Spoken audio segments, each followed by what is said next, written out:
আমরা এবারের পুজোর ছুটিতে ঝাড়খণ্ড বেড়াতে গেছিলাম। এই রাজ্য জুড়ে ছড়িয়ে আছে অগণিত ঐতিহাসিক স্থাপনা, রাজবাড়ি আর প্রাচীন নিদর্শন। তারই এক জীবন্ত সাক্ষী হাজারিবাগের পদ্মা কিলা। একসময় যার রাজকীয় আভিজাত্যে মুগ্ধ হতো সবাই, আজ সেই দুর্গ নীরব, ধ্বংসপ্রায়। অতীতের গল্প বলছে ইটের ভাঁজে ভাঁজে। পদ্মা দুর্গ হাজারিবাগ শহর থেকে প্রায় 25 কিলোমিটার দূরে অবস্থিত। এটি রাজা রামনারায়ণ সিংহের বংশধরদের ঐতিহাসিক আবাসভূমি। একসময় এই দুর্গে ছিল রাজকীয় রথ, ঘোড়া, হাতির সারি আর অতিথি আপ্যায়নের অনন্য আয়োজন। বলা হয় এখানে 2000-এরও বেশি হাতি, ঘোড়া ও সৈন্য ছিল। আজ রাজা নেই, রক্ষকও নেই। কেবল কয়েকজন স্থানীয় গ্রামবাসী এখনো ভালোবাসা দিয়ে দেখভাল করেন এই রাজবাড়িটিকে।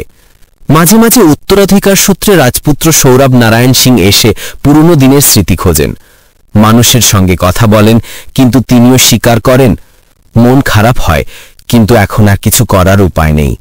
রামগড় রাজ্যের ইতিহাস শুরু হয় 1366 সালে রাজা বাগদেব সিংহের হাত ধরে। এরপর একে একে রাজত্ব করেন কার্তে সিংহ, রাম সিংহ, মাধব সিংহ, জগৎ সিংহ, তেজ সিংহ প্রমুখ।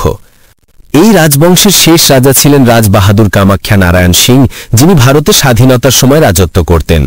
স্বাধীনতার পরেও তিনি রাজনীতি ও জনসেবায় সক্রিয় ছিলেন। 4 বার বিহার বিধানসভায় নির্বাচিত এমএলএ ছিলেন এবং 1947 সালে হাজারিবাগ জেলা পরিষদের প্রথম নির্বাচিত সভাপতি। রামগড় রাজ পরিবার মহাত্মা গান্ধীর স্বাধীনতা আন্দোলনে পাশে ছিল। রামগড়ে অনুষ্ঠিত ঐতিহাসিক কংগ্রেস অধিবেশনে এই রাজবংশ তাদের রাজ্য গান্ধীজির পদতলে সমর্পণ করে এবং ব্রিটিশ সরকার তাদের রাজবাহাদুর উপাধি দেয়। পদ্মা কিলায় ছিল প্রায় 150টি কক্ষ, এমনকি একটি রাজ থিয়েটারও। রাজা নাকি নিজস্ব হেলিকপ্টারে আসা যাওয়া করতেন। সেই রাজকীয় ঐশ্বর্য এখন কেবল স্মৃতির গল্প।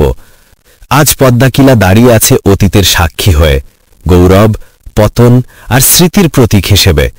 রাজত্ব নেই, কিন্তু ইতিহাস এখনো বেঁচে আছে এই দেয়ালের ফাঁকে ফাঁকে।